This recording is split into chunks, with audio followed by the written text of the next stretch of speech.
하나님께서 오늘 우리에게 내려주신 말씀은 마태복음 10장 34절부터 39절까지의 말씀입니다. 마태복음 10장 34절부터 39절까지의 말씀을 제가 봉독해 올리겠습니다. 하나님의 말씀을 경청하십시오. 내가 세상에 화평을 주러 온 줄로 생각하지 말라.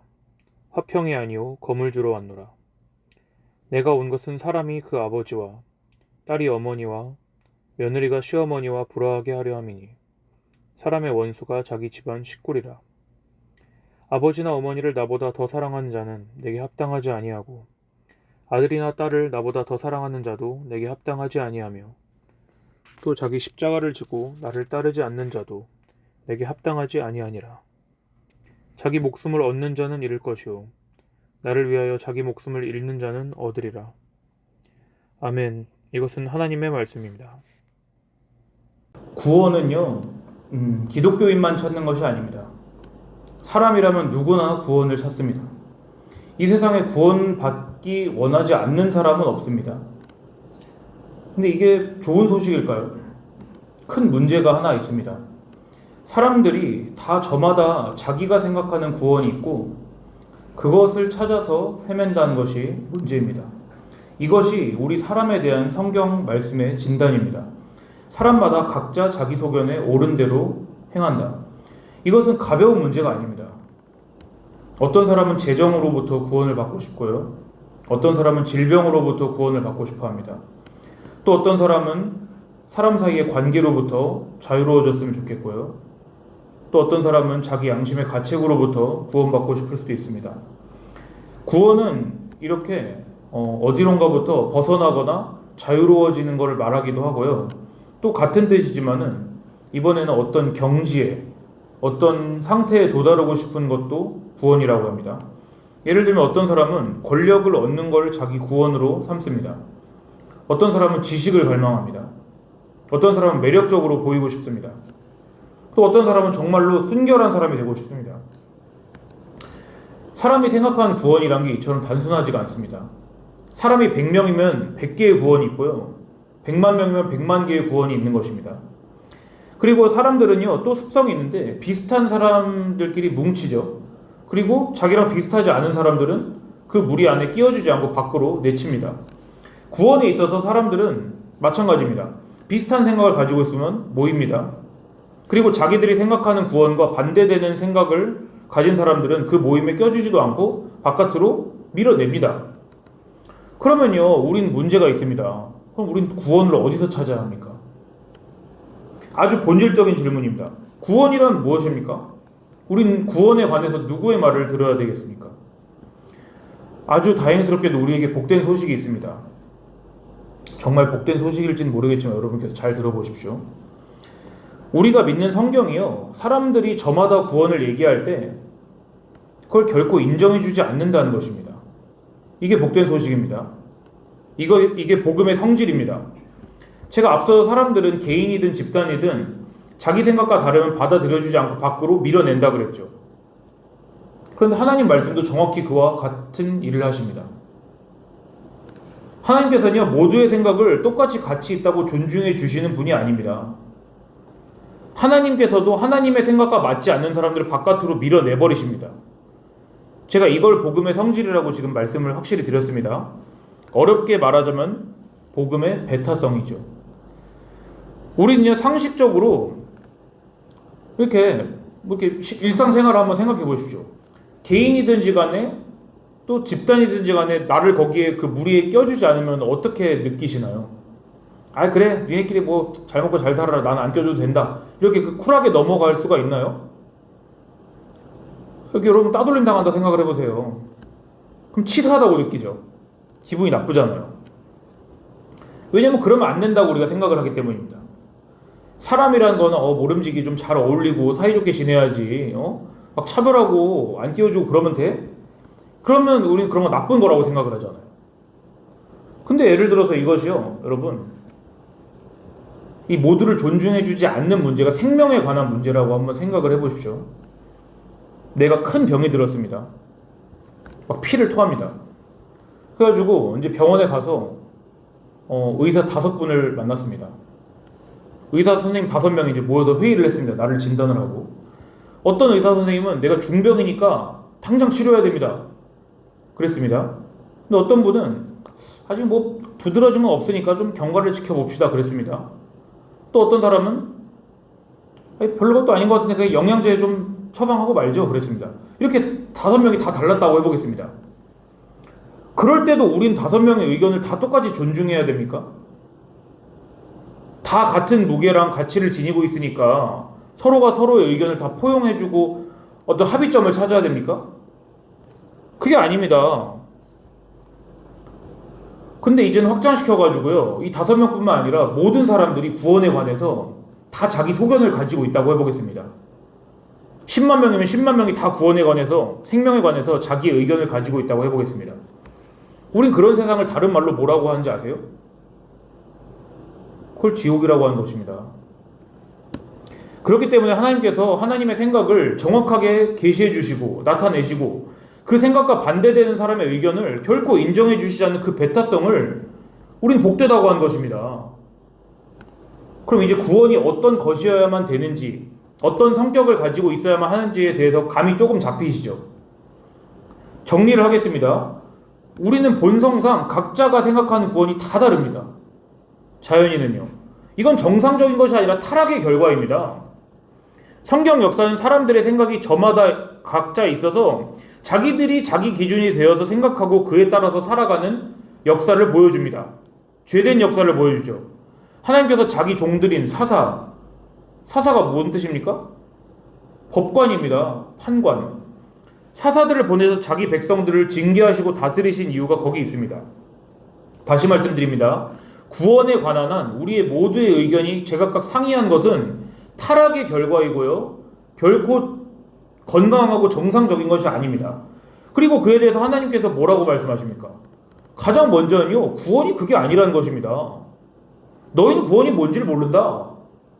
너희는 잘못된 곳에서 영생을 찾고 있다. 이것이 우리의 구원관에 대한 하나님의 진단입니다.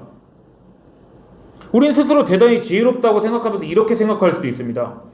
아니 이렇게 인류가 역사가 길고 수많은 사람들이 살았는데 그 구원에 관해서 고민했던 그 모든 생각들, 기록들도 많은데 그런 것들을 다 종합해보면은 그 구원이 어떤 것인지 본질을 알 수 있지 않을까?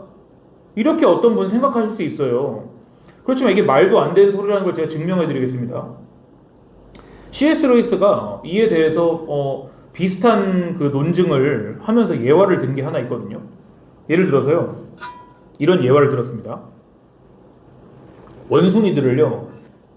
수백 마리를 데려온 거예요. 그 책상을 하나씩 줍니다. 원숭이들한테. 책상에 앉으라 그래요. 그리고 원숭이한테 타자기를 다 주는 거예요. 그리고 막 지들들 원하는 대로 쓰라고 하는 겁니다. 타자를 원숭이들한테.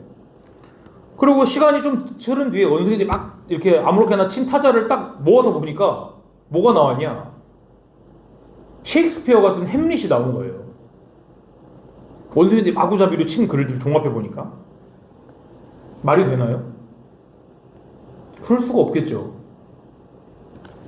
100번 양보해서 수백억 번의 시도 그리고 억겁의 시간 동안 원숭이들이 쓴 글을 이렇게 엮어보니까 진짜 셰익스피어의 작품이 나왔다고 해보겠습니다. 진짜로 햄릿이 나왔습니다.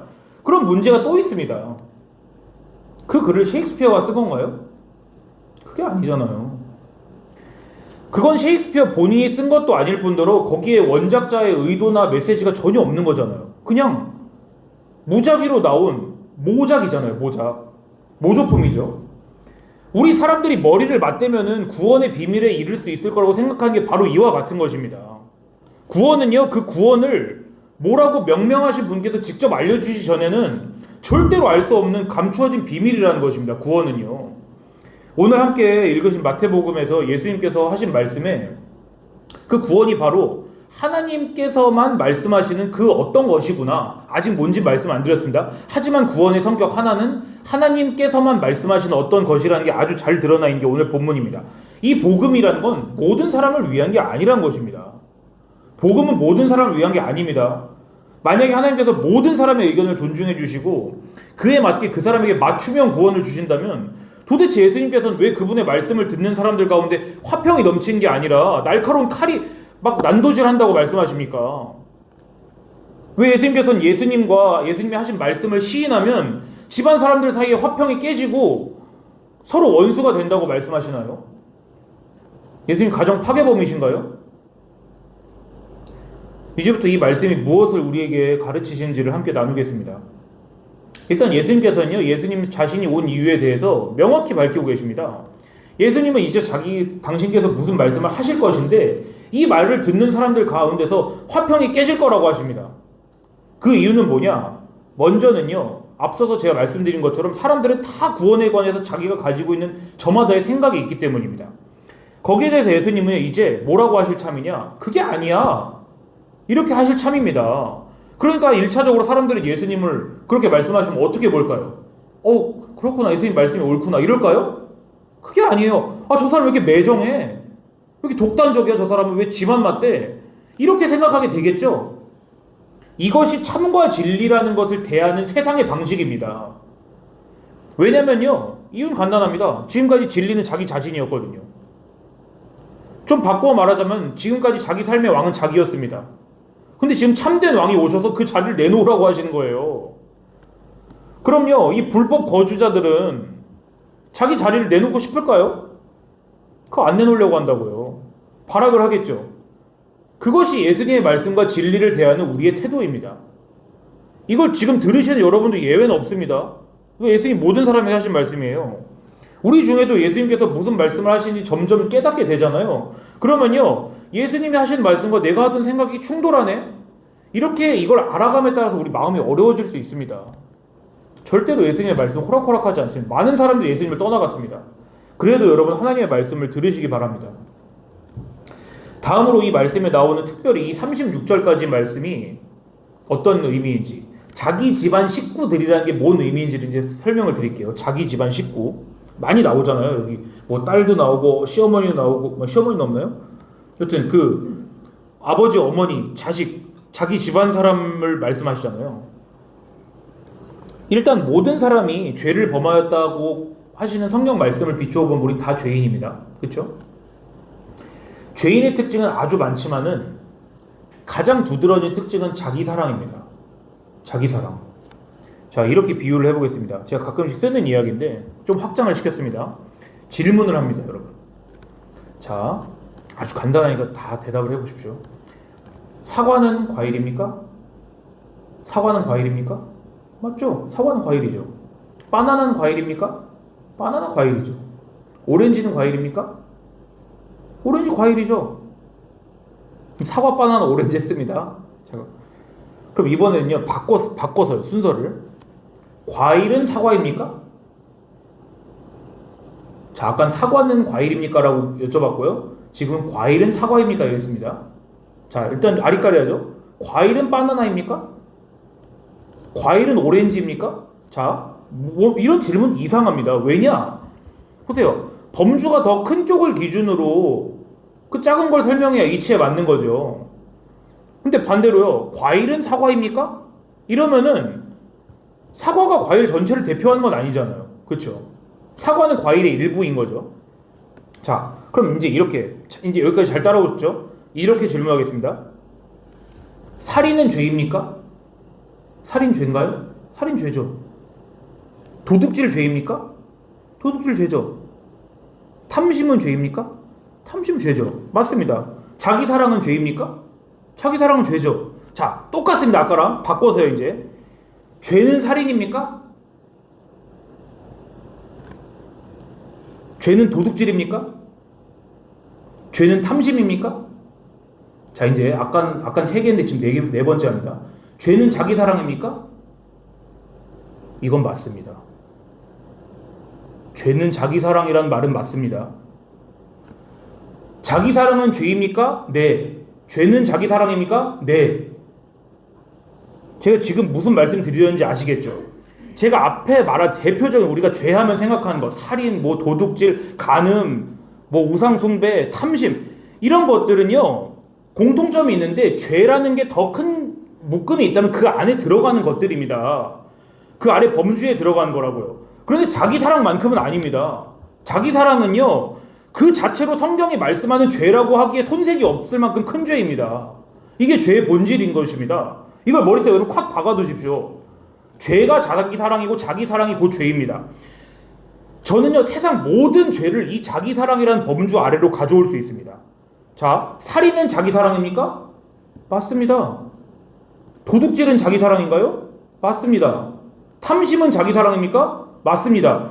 그 외의 모든 죄들을요, 여러분 죄라는 말을 들으실 때 죄라는 말을 쓰지 마시고 자기 사랑이라는 말로 바꿔서 이해해 보십시오. 하나도 안 어색합니다. 이게 우리가 죄인이라는 말의 적용이고 의미입니다. 우린 왜 나쁜 짓을 하나요? 우린 남을 위해 나쁜 짓을 하나요? 나를 위해 하잖아요. 내가 좋아서 한 거잖아요. 나쁜 짓을요. 누가 시켜서 하나요? 나쁜 짓을? 나 좋자고 한 거잖아요. 왜 사람을 죽이죠? 뭐 죽여보신 분은 없으시겠지만은, 아니 이제 다 죽여봤습니다. 우리는요. 예수님은 미워하는 건 살인이라고 하셨으니까. 근데 왜 살인하죠? 여튼지 간에 그 사람이 살아있는 것보다 죽는 게 마음 편하니까 살인하는 거잖아요. 내 마음 편하니까요. 왜 도둑질하죠? 내가 대가를 지불하지 않고 그걸 내 손에 넣는 게 나한테 좋으니까 그런 거죠. 나한테. 근데 우리가 간과하면 안 되는 게 있습니다. 이게 더 중요합니다, 여러분. 이제 드릴 말씀이요. 위의 내용보다 더 중요한 거. 이거를 이해해야만 됩니다. 반대로요. 우리는요, 나쁜 짓뿐만 아니라 좋은 일도 누구를 위해 할까요? 좋은 일도 나를 위해 한 것입니다. 남을 왜 돕습니까? 잘 생각해 보세요. 자, 이거 착각하시면 안 됩니다. 우리는요, 누굴 도와가지고 그 도움 받은 사람이랑 도와준 내가 서로 기쁨을 나누면은 그건 별로 이기적인 게 아니라고 생각하시죠? 아닙니다. 착각하시면 안 됩니다. 물론 남을 도우면 도움 받는 사람 기분 좋죠. 그렇지만 제일 기분 좋은 건 누굴까요? 도와주는 사람이 기분 제일 좋습니다. 왜 어른들이 우리한테 어렸을 때부터 너 그 맨날 받기만 하지 말고 주는 쪽이 되라. 왜 그러죠? 그게 더 좋으니까요, 나한테.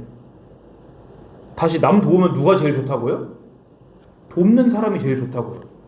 남을 돕고 막 그 사람 기분 좋으면 막 짜증나세요, 여러분? 막 화나시나요? 내가 남 도와주고 이 사람 왜 기분 좋아해 그러시나요? 기분 좋잖아요. 내가 좋잖아요. 자식 잘 되면 누가 좋죠? 부모가 좋죠. 물론 자식도 좋습니다. 하지만 그걸 보는 내가 가장 만족을 느끼죠. 전 자식이 아직 없으니까 이제 부모님이라고 하겠습니다. 부모님이 잘 되면 누가 좋죠? 내가 좋잖아요. 자, 반대로요. 누가 우리 부모님 욕했습니다. 만약에 부모님이 못 들었다 그래도요, 그 욕한 걸, 그럼 누가 화가 나죠? 내가 화가 나잖아요. 그 모욕을 설사 부모님이 듣고서는 부모님은 참아도 난 참습니까? 못 참습니까? 난 못 참잖아요. 누가 내 아들을 때렸습니다. 내 자식을 때렸습니다. 참을 수 있나요? 보복해야 하잖아요. 왜? 내 자식이 고통받는 것을 보는 건 내가 고통받는 것보다 더 큽니까? 아니면은 최소 그 정도는 됩니까? 그게 아픔이 내 아픔이잖아요. 자, 제가 지금 무슨 말씀 드리는지 잘 따라오셔야 됩니다. 죄인은요, 이 자기 사랑에서 절대 못 벗어난다는 것입니다. 죄인은 좋은 일이든 나쁜 일이든 다 자기를 위해 한다고요. 우린 이 모든 걸 자기를 사랑하기 때문에 한 것입니다. 자기 사랑을 빼고 온전하게 남을 위해만 살 수 있을 것 같으세요? 그렇게 믿으면요, 우리 기독교인이 아닙니다. 단 하나라도 우리 삶에 나 자신이 관여되지 않은 행동을 할 수 있는 사람은 아무도 없다고요. 모든 것은 나와 관계를 맺고 있는 것입니다. 내 주변의 모든 것은 나와 갈라놓을 수 없는 관계입니다. 성경은 그중 최고를 뭐라고 말씀하시냐? 그게 가족이라는 것입니다. 가족은요, 여러분, 나의 확장입니다. 내 확장이에요. 나입니다. 나 가족은. 성경의 증언에 따르면요, 우리는 배타적이고 희생적이기 때문에 우리 가족을 사랑하는 게 아닙니다. 우리는요, 내 가족이 나의 반영, 나의 분신, 나의 확장이기 때문에 내 가족을 사랑하는 거라고요. 여기는 안 계실 것 같지만 이런 질문을 하실 분들이 이제 분명히 있습니다. 아, 저는 제 가족을 그렇게 사랑하지 않는데요? 가족을 미워하는 분도 있습니다. 아, 저는 제 가족이 세상에서 제일 싫은데요? 이런 분도 있겠죠. 그러면요, 그거는 자기 사랑을 안 하는 걸까요? 그건요, 똑같은 자기 사랑이 좀 비교적 이기적으로 드러나는 것 뿐이지 가족을 사랑하지 않는다는 게 자기 사랑을 안 한다는 게 아니라는 거 아시겠죠? 여전히 자기 사랑하는 것입니다. 그 사람은. 우리는요, 끝까지 자기 사랑하고 자기를 끝까지 못 버립니다. 그런 자기 사랑의 가장 고상한 형태가 내 가족을 사랑한다는 걸로 드러나는 거예요. 아니, 사랑장에서 뭐라고 합니까? 내 몸을 불사르는데 내어줄지라도 사랑하지 않을 수 있다고요. 그러니까 내가 다른 사람을 섬긴다 그래서, 누구 돕는다 그래서, 내 가족에게 헌신한다 그래서 내가 타인을 배려하고 자기를 부인하는 사람이 됐다고 생각하시면 절대 안 됩니다. 큰일 납니다. 아직도 그 속에 우리 자기 사랑이 숨어 있다는 것을 우리가 발견해야 된다고요. 우리가 다른 사람 배려한다 그래서 나 이제 좀 자기 부인하는 것 같아, 이렇게 생각하잖아요. 그거 주님의 말씀에 배치된 것입니다. 1차적으로 주님의 말씀의 본질은 너 그렇게 살지 마, 이게 아니에요. 본질적으로 우리는 너희는 그렇게 자기를 사랑하는 존재야, 이걸 깨달아. 우리는 어떻게든 어떤 형태로든 자기를 사랑하고, 아무리 복잡하게 얽혀있고 다른 사람에 대한 사랑으로 나타나더라도 그게 너희를 사랑하는 것이고 우리를 섬기고 있다는 것을 우리에게 알려주시려는 것이 주님의 말씀의 1차적인 목적입니다. 그래서 예수님이 뭐라고 확언을 하십니까? 10장 37절을 다 같이 한번 읽어보겠습니다. 10장 37절입니다. 자, 시작. 아버지나 어머니를 나보다 더 사랑하는 자는 내게 합당하지 아니하고, 아들이나 딸을 나보다 더 사랑하는 자도 내게 합당하지 아니하며, 이런 사람은 하나님 나라에 합당하지 않다는 것입니다. 그럼요, 이 말씀을 들은 사람들은 대번에 이렇게 생각합니다. 그래, 가족을 사랑하면 안 되는구나, 당장 오늘부터 내 가족을 미워하자. 어떤 분은 어차피 꼴도 보기 싫었는데 잘됐다, 주님께서 말씀을 아주 잘해주셨다. 예수님은 지금 이런 말씀하시는 게 아니라고 다시 말씀드립니다. 예수님께서는 우리는 본성적이고 자연적인 방법, 수련, 순종, 이런 걸로는 절대로 자기 사랑 다른 말로 뭐라고 했습니까? 아까 제가 뭐라고 했습니까? 자기 사랑이? 그게 죄라 그랬죠. 이 죄에서 절대 벗어날 수 없다는 말씀을 지금 하고 계신 것입니다. 아시겠죠? 자, 여러분, 이제 이걸 그대로 우리 예배에 가져와 보겠습니다. 예배. 무거운 주제입니다. 여러분, 누굴 위해 예배하시죠? 하나님 위해 예배하세요? 진짜입니까? 좀 바꿔놓고요, 생각을. 진짜 하나님께서 우리 예배를 필요로 하시나요? 자, 다시 하겠습니다. 우리 부모님 입에 떡 넣어드리면 우리 부모님이 줬습니까? 내가 줬습니까? 내가 좋다고요, 내가. 다시 말씀드리면 선한 일을 해서 둘이 행복을 나눈다 그래가지고 내가 이기적이 아닌 게 아니라 그랬습니다. 우리는 모든 악한 일은 물론이고 선한 일조차도 우리 자신을 위해 합니다. 그게 성경이 말씀하는 죄의 본질이고요. 다시 예배 드리면 누가 좋죠? 내가 좋은 거라고요, 내가. 하나님 입장에서 생각해 보세요. 하나님 우리 예배가 필요 없습니다. 제가 신론의 관점에서 여러 번 말씀드렸죠. 신이라는 것은, 하나님은 어떤 필요도 없으시다고요. 우리가 아주 상식선에서만 생각하는 경향이 짙기 때문에 우리가 예배를 드려야 하나님이 기뻐한다고 생각을 합니다.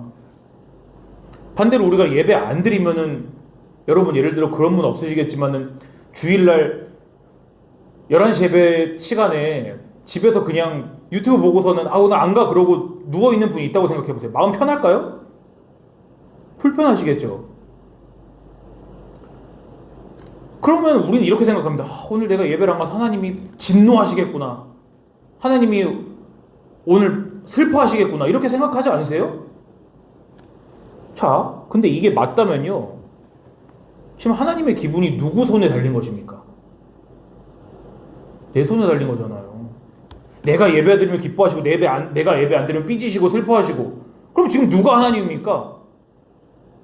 내가 하나님이잖아요. 그러면요, 하나님께서 이런 행태를 정확하게 보시고 말씀하신 구절이 구약에 있습니다. 유명한 구절을 읽어드리겠습니다. 이사야 1장 14절 말씀에, 내 마음이 너희의 월삭과 정한 절기를 싫어하나니 그것이 내게 무거운 짐이라 내가 지기에 곤비하였느니라. 이 곤비하다는 표현은 당연히 하나님께서 우리 알아듣기 편하라고 우리 인간의 감정에 대입해서 말씀하신 것이지만은, 한편으로 우리가 어떤 마음으로 하나님께 예배 드린지를 꿰뚫어 보고 계신 하나님께서 우리의 자기 사랑이 이 가장 거룩해야 될 예배 시간에도 어떻게 나조차 하고 예배를 바꾸어 버린지를 한눈에 보여주신 거라고요. 우리는 우리 좋아서 예배 드리는 것입니다. 보세요. 우리 삶에 어떤 나쁜 것도 좋은 것도 가장 거룩한 것도 예배도 우린 누구를 위해 한다고요? 부정하시는 건 아무 소용없습니다. 우리를 위해 한다고요. 이 모든 걸 나를 위해 합니다. 이것이 성경이 우리 본질에 관하여 말씀하시는 것입니다. 우리는요 절대로 여기서 못 벗어납니다. 성경은 근데 그걸 죄라고 하십니다. 근데 오늘 예수님 말씀은 어떻나요? 38절에 39절에 또 자기 십자가를 지고 나를 따르지 않는 자도 내게 합당하지 아니하니라. 자기 목숨을 얻는 자는 잃을 것이요 나를 위하여 자기 목숨을 잃는 자가 얻으리라. 우리가 자기를 버려야 된다고 말씀합니다. 근데 이게요 희망찬 말씀이 아니라 무서운 말씀입니다. 우린 이 말씀이 정말로 무슨 뜻인지 알면 하나님 앞에 엎드리게 될 것입니다. 지금까지 우리는 이 나라는 존재에서 절대 벗어날 수 없다는 말을 들으면서도 자기를 버리라는 주님의 말씀에 순종하면, 노력하면 순종할 수 있다고 그렇게 믿습니다. 금세요. 그건 아직도 이해를 못한 것입니다. 우린 자기 사랑에서 벗어날 수 없는데 예수님의 말씀이 우리에게 불가능한 것을 명령하고 계신 거라고요. 자기 십자가를 지고 나를 따르라고요. 십자가가 뭡니까? 그냥 헬스 기구입니까? 사람 죽는 곳이 십자가입니다. 자기가 죽을 자리로 가는 거라고요. 십자가를 진다는 건요. 사람에게 십자가를 지라고 명령하시는 것은 자기를 세상 누구보다 사랑하는 우리에게 결코 할 수 없는 일인데 지금 그걸 하라고 하시는 거라고요. 그럼 우린 이 말씀 들으면 기분 좋습니까? 절망합니다. 우린 이 말씀 앞에 절망해야만 됩니다. 예수님의 이 말씀은요 오직 이 말씀을 듣고 절망하는 사람들에게만 유효한 말씀이거든요. 이걸 듣고 절망하는 사람들에게만 의미가 있는 말씀입니다. 왜냐? 난 그렇게 못하거든요. 난 그렇게 못합니다. 나는요 나 자신을 내가 맘먹는다고 해서 오늘부터 나를 그만 생각할 수 없습니다. 여러분 10초 너무 간단하니까 한 1분 숨 안 쉬어보세요. 내가 나를 위해 숨 쉬고 있다는 것을 바로 발견하실걸요. 나는 내가 아닌 누군가 밖에서 와서 나를 끄집어 줘야지 구원받는 것입니다. 우리는 이 자아라는 이 감옥이 얼마나 굳세고 무시무시한지를 처절하게 알기 전에는 절대로 예수님께 나오지 않습니다. 우린 매주 드린 예배조차도 그 모든 것이 결국 나 좋자고 해오던 거구나, 이걸 알기 전에는요 절대로 예수의 이름으로 예배 드릴 수 없다고요. 호세아서 6장 6절에 뭐라고 하십니까? 나는 인애를 원하고 제사를 원치 아니한다. 난 번제는 원하지 않는다. 너희가 나 하나님을 아는 것을 원한다. 하나님께서 원하시는 건 주일 낮 11시 공예배가 아닙니다. 하나님께서 원하시는 건 하나님이 어떤 분이신지를 아는 것이라고요. 죄에서 구원할 이가 내가 아니라 하나님이시라는 것을 알기를 원하신다고요. 시편 51편 17절에 하나님께서 구하신 제사는 기쁜 심령이라고 합니까? 상한 심령이라고 합니다. 상한 심령. 왜 상했을까요? 그 심령이? 왜 통회할까요? 나 스스로가 나를 못 구한다는 걸 발견하는 게 엄청 쓰라린 일이거든요. 나는 영원히 자기 사랑을 포기할 수 없구나. 난 오늘도 나를만을 사랑하고 있구나. 이걸 절절히 깨닫고 그 사람이 마음이 찢어지고 눈물 흘리는 그 예배만 받으신다고요. 하나님은. 바리새인과 세리가 기도 함께 했는데 누가 의롭다 하심을 받고 내려갔습니까? 세리죠. 왜냐? 세리는 자기가 죄인이라는 걸 알았거든요. 나는 옆에서 기도하는 바리새인을 보면은 난 벌레 같거든요. 오늘 주님 말씀처럼 자기 목숨을 잃는 자가 얻었습니다. 자기를 부인한 사람이 참되게 자기 자신을 알게 되었습니다. 기독교는 예수교입니다. 예수님께서 하신 말씀만 유효합니다. 그런데 오늘 그 예수님께서 오늘 우리에게 뭐라고 말씀하십니까? 결코 우리 스스로 우린 자기 사랑으로부터 못 벗어난다. 죄의 열매가 아니라 자기 사랑이라는 죄의 뿌리를 보여주시는 거죠. 그리고 예수님만이 자아라는 우리 이 감옥, 이 속박, 사슬로부터 우리를 건져내실 수 있으니까 예수님께로 우리를 오라고 하십니다. 하나님께서 마지막 날에 우리에게서 단 하나의 의로만 보신다고 했습니다. 그럼 그 사람 속에 예수가 있냐입니다. 예수가 있는 사람은 자기 자신은 없습니다. 하나님께서 오늘 성경 말씀을 통해서 우리 귀에 들려주신 이 엄중하고 복된 소식을 성령께서 우리 가운데 밝히 해석해 주시고 우리의 자기 사랑, 이 나라는 가장 강력한 적을 산산히 부숴주시기를 오늘 간구하시기를 바랍니다. 기도하겠습니다. 우리의 마음이 너무나 교묘하고 우리를 사랑하는데 그 누구보다도 우리는 전문가들이어서 우리는 하나님께서 그토록 우리가 벗어날 수 없다고 하신 자기 사랑에 대해서 오늘도 이웃 사랑과 또한 하나님께 드리는 예배로 우리의 자기 사랑을 포장하여서 그렇게 다시금 죄에서 벗어나지 못하고 있음을 고백합니다. 주님, 이것이 얼마나 무서운지 우리가 마지막 죽는 날까지도 성령께서 우리 마음 가운데 좌정하셔서 이것에 대해서 깨닫게 해주시지 않으면 우린 영원히 이 가운데 묶여 있을 것입니다. 하나님께서 약속하셨습니다. 구하는 자에게 성령을 주셔서 우리에게 죄가 무엇인지, 의로움이 무엇인지, 하나님의 심판이 무엇인지를 새롭게 가르쳐 주겠다고 주님께서 약속하셨습니다. 오늘 우리가 기도의 시간에 하나님의 약속을 신뢰하며 악한 자라도 자기 자식에게 좋은 것을 줄 터인데 하나님께서 구하는 자에게 성령을 주신다고 한 그 약속에 의지하여서 오늘 주님께서 오늘 이 지식들을 우리에게 새롭게 하시기를 간절히 원합니다. 그래서 우리가 이 자기 사랑이라는 무서운 죄로부터, 이 죄의 본질로부터 벗어나서 하나님만이 우리의 의가 되시며 예수님께서 갈보리 십자가에서 이루신 그 의 하나만으로 우리가 만족하며 하나님께 용납받고 또한 우리를 예수님처럼 사랑하시는 하나님과 화목하게 될 수 있도록 성령 하나님 인도하여 주시옵소서. 우리의 마음을 주장하여 주시기를 간절히 원하나이다.